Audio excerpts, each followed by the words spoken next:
Next जो topic हमारे पास है that is resources and development. The topic is land resources. अब लैंड रिसोर्सेज में हमने क्या पढ़ना है, we live on land, we perform our economic activities on land and we use in different ways. हम लैंड पे रहते हैं, ज़मीन पे रहते हैं और हम अलग अलग एक्टिविटीज़ परफॉर्म करते हैं लैंड के ऊपर और उसको यूज़ करते हैं डिफरेंट वेज में। लैंड क्या है, हमारे पास एक नेचुरल रिसोर्स है जो कि हमारे लिए बहुत इंपॉर्टेंट है। It supports natural vegetation, wild life, human life, economic activities, transport and communication system. जो लैंड रिसोर्सेज हैं ये हमें किस चीज़ में सपोर्ट करता है, नेचुरल वेजिटेशन, जो भी लैंड पे जो भी क्रॉप्स ग्रो होती हैं उनको हम यूज़ करते हैं। वाइल्ड लाइफ के लिए हम उसको लैंड को हम यूज़ करते हैं। ह्यूमन लाइफ, जो हमारी लाइफ ह्यूमन की लाइफ है वो भी लैंड पे डिपेंड करती है। लैंड पे हम कई इकोनॉमिक एक्टिविटीज़ करते हैं। ट्रांसपोर्ट एंड कम्युनिकेशन सिस्टम भी हमारा जो है वो लैंड के ऊपर डिपेंड है। Land is an asset of finite magnitude, therefore it is important to use the available land for various purpose with careful planning. Land जो होता है, जो ज़मीन होती है वो एक फाइनाइट मैग्नीट्यूड में है, उस तो इसलिए इम्पोर्टेंट है कि उस लैंड का जो इस्तेमाल है वो वेरियस पर्पस के लिए होना चाहिए यूज़, और केयरफुल प्लानिंग के साथ उसका यूज़ जो है होना चाहिए। India has land a variety of relief measures, namely mountains. Land पे जो है वैरायटी ऑफ रिलीफ फीचर्स हैं, जैसे कि माउंटेन्स जो हैं वो भी लैंड पे हैं, प्लेटूज भी लैंड पे हैं, प्लेन्स एंड आइलैंड्स भी जो है वो लैंड का एक पार्ट है। 43% जो होता है लैंड एरिया वो प्लेन है, जिसमें हम एग्रीकल्चर और इंडस्ट्री वर्क करते हैं। जो माउंटेन है उसमें 30% टोटल सरफेस एरिया आता है लैंड का, जिसमें रिवर्स फ्लो होती हैं, टूरिज्म फैसिलिटीज़ प्रोवाइड की गई हैं, इकोलॉजिकल एस्पेक्ट्स वहाँ पे कंसीडर किए जाते हैं। 27% जो होता है एरिया कंट्री का वो प्लेटू रीजन है, इसमें rich reserves, minerals, fossil fuels and forest आते हैं। तो 43% लैंड जो है वो प्लेन है जहाँ पे हम एग्रीकल्चर और इंडस्ट्री वर्क करते हैं। 30% वो सरफेस एरिया है जहाँ पे रिवर्स फ्लो होती है, टूरिज्म की फैसिलिटीज़ हैं। 27% एरिया वो है जहाँ पे प्लेटू रीजन है, जहाँ पे मिनरल्स, फॉसिल फ्यूल्स और फॉरेस्ट जो है वहाँ पे डिपेंड करती है। उसके बाद लैंड का जो यूटिलाइजेशन है वो वेरियस पर्पस के लिए यूज़ होता है, जैसे कि फॉरेस्ट के लिए यूज़ होता है लैंड।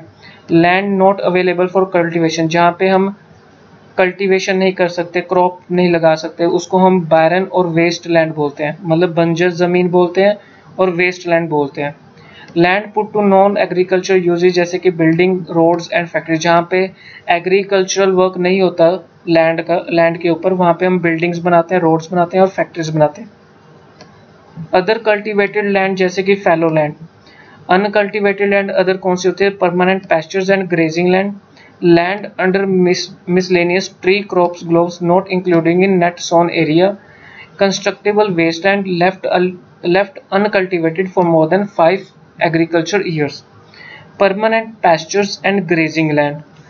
अदर अनकल्टिवेटेड लैंड कौन सी होती हैं जिनमें हम परमानेंट पैस्चर्स और ग्रेजिंग लैंड बोलते हैं उसको। Land under miscellaneous tree crops groves, जहाँ पे हम एक साल जो हमने क्रॉप वहाँ पे ग्रो की है, कल्टीवेट की है, उसके बाद हमने वहाँ पे कोई क्रॉप जो है कल्टीवेट नहीं की है। कल्ट्रेबल वेस्टलैंड जिसको बोलते हैं कि हमने left uncultivated for more than 5, हमने 5 साल तक वहाँ पे कोई भी क्रॉप जो है नहीं लगाई है। तो यहाँ पे ये जो 3 पार्ट्स आते हैं अंदर अनकल्टिवेटेड लैंड में। फैलो लैंड्स कौन से होते हैं, करंट फैलो लैंड्स, जहाँ पे हमने 1 साल या 1 साल से कम तक जो बिल्कुल भी कल्टीवेशन जो है नहीं की है। Other than current fallow left uncultivated for the past, मतलब 1 से 5 साल तक हमने वहाँ पे कोई भी क्रॉप नहीं लगाई है, उसको हम बोलते हैं other current fallow lands.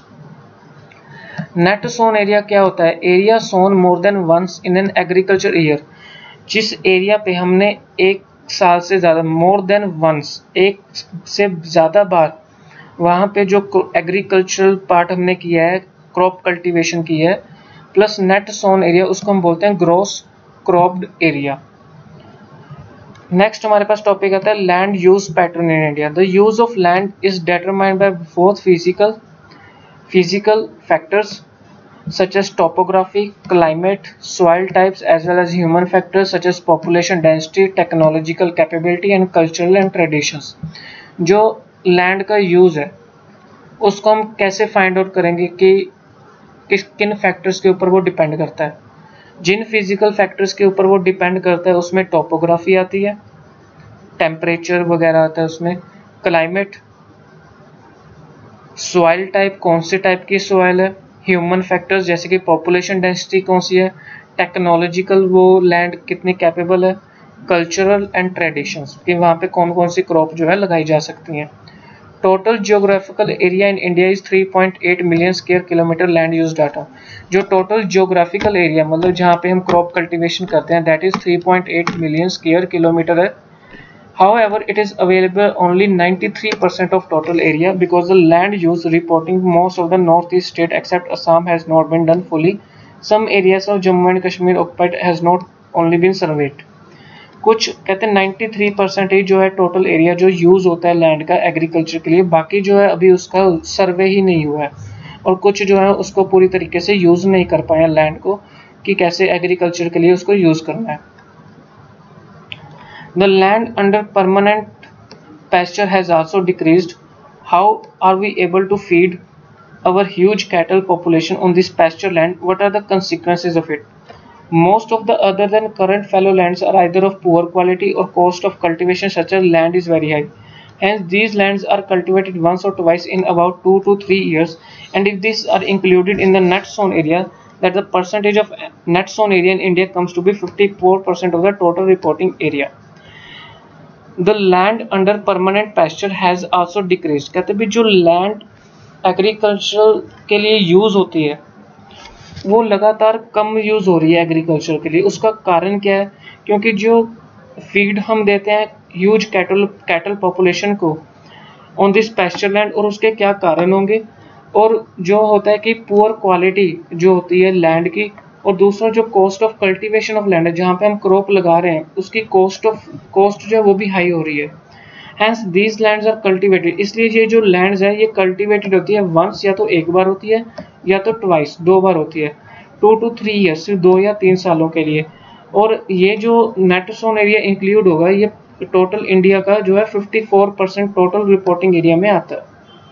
The pattern of net sown area greatly one state to another, जो ये पैटर्न है नेट सोन एरिया का वेरीज कर रहा है ग्रेटली एक स्टेट से दूसरे स्टेट में। It is over 80% of the total area in Punjab and Haryana and less than 10% in Arunachal Pradesh, Mizoram and Manipur, Andaman and Nicobar islands. 80% जो टोटल एरिया पंजाब और हरियाणा में यूज होता है एग्रीकल्चर का, बाकी का जो 10% है वो इन स्टेट्स में यूज होता है। जो फॉरेस्ट एरिया होता है कंट्री का वो भी बहुत कम है, दैट इज 33% है ज्योग्राफिकल एरिया का।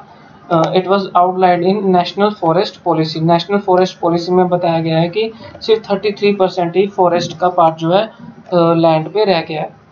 It was considered essential for maintenance for ecological balance, इसलिए बहुत ज़रूरी है कि हम अपने एनवायरनमेंट को बैलेंस करके चलें, उसको मेंटेन करके चलें। The livelihood of millions of people who live on the fringes of this forest depend on it। कहते हैं जो जंगल में रह रहे हैं, फॉरेस्ट में रह रहे हैं, उनकी पूरी लाइफ ही फॉरेस्ट पे डिपेंड करती है।